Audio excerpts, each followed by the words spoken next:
ষড়যন্ত্রে পড়ে যায়। আবারও যেন আমাদেরকে এই করিডোর নিয়ে আবার আন্দোলন না করতে হয়।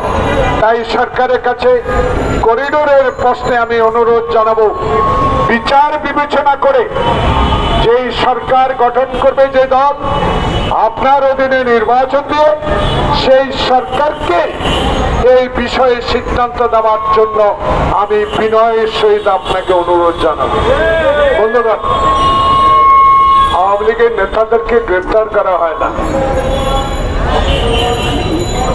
পরস্পর পত্রিকায় মানুষ বলা শুরু করেছে, আইজিপি থেকে শুরু করে খুব ভদ্রলোক মানুষ, ডিএমপি কমিশনার থেকে শুরু করে সবাই বলে মামলা নিতে দেখে শুনে নেবেন এবং গ্রেফতার করতে খুব সাবধানতা অবলম্বন করবেন। অবশ্যই হাসিনার মতো করতে চান না, আপনাদেরকে ধন্যবাদ। কিন্তু বিষয়টা হলো, যেদিন এই গণতান্ত্রিক আন্দোলনে বাংলাদেশ জাতীয়তাবাদী দলের সকল পর্যায়ের নেতাদেরকে বিনা কারণে, বিনা মামলায়, বিনা অজুহাতে মায়ের সামনে, বোর সামনে, ছোট্ট শিশুর সামনে বিনা ওয়ারেন্টে যারা গ্রেফতার করেছেন, যাদের নির্দেশে যারা গ্রেফতার করেছেন, তারা এখনো বহাল তবিয়তে বাংলাদেশে আছে।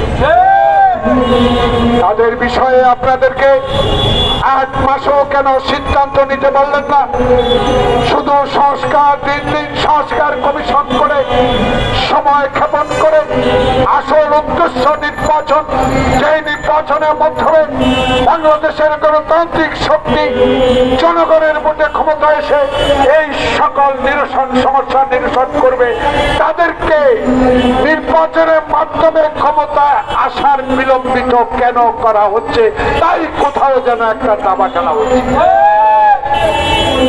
আমি রাজনৈতিক কর্মী, আমি রাজনৈতিক কথাই তুলে ধরতে চাই। তাই আজকে নাগরিক পরিষদের আমার নেতারা যারা সামনে বসে আছেন, রুমা সহ, কথা সবার কিছু নাই।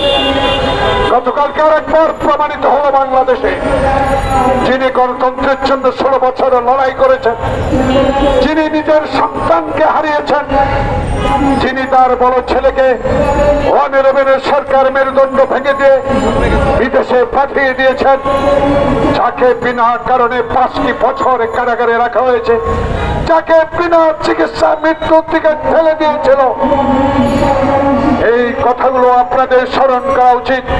আইন শৃঙ্খলা বাহিনী আপনাদেরকে, সশস্ত্র বাহিনী আপনাদেরকে ধন্যবাদ জানায়। গতকালকে লক্ষ হাজারো মানুষের দেশের থেকে যে অভ্যর্থনা জানিয়েছেন, আপনার আইন শৃঙ্খলা রক্ষাকারী বাহিনী যেই সহযোগিতা করেছেন, বাংলাদেশ জাতীয়তাবাদী দলের একজন নগণ্য রাজনৈতিক কর্মী হিসেবে আপনাদেরকে ধন্যবাদ অবশ্যই জানাতে হয়।